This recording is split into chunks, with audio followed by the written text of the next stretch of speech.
మీకు తెలియదండి ఇశ్రాయేలీల గొప్పతనం. వాళ్ళు దేవుని బిడ్డలండి. వాళ్ళు టచ్ చేస్తే మాడిపోతారండి, వాళ్ళు టచ్ చేస్తే మసిపోతారండి.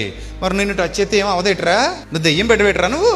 వాళ్ళు నిన్ను టచ్ చేస్తే ఏమైనా అవుతుందరా అని అడిగితానండి. నేను ఎందుకు పనికిరా, నన్ను టచ్ చేసినా ఏం పర్లేదండి. వాళ్ళు మాత్రం టచ్ చేయకూడదండి. వాళ్ళు టచ్ చేస్తే దేవుడు ఇన్వాల్వ్ అయిపోతాడండి. అంటే వాళ్ళు ఎంత ఎదవలైనా పర్లేదు, దేవుడు ఇన్వాల్వ్ అయిపోతాడు. అంతే కదా నువ్వు నేర్చుకున్నది. నువ్వు ఎంత మంచోడు అయినా పర్లేదు, నేను టచ్ చేస్తే మాత్రం దేవుడు ఇన్వాల్వ్ అవ్వడు. అంతే కదా. కానీ బైబిల్ ఏం చెప్తుందో తెలుసా?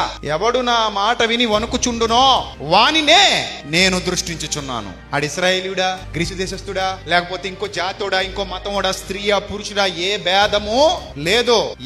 ఎవడు హూ ఇస్ దట్ పర్సన్, ఎవడైనా కాని వానినే అని క్లియర్ గా వాక్యం చెప్తుంటే నువ్వేమంటావు? ఇశ్రాయేలీని అసలు టచ్ చేయకూడదండి. సిగ్గులేదాయే జనాలకి, జ్ఞానం లేదు, వివేకం లేదు.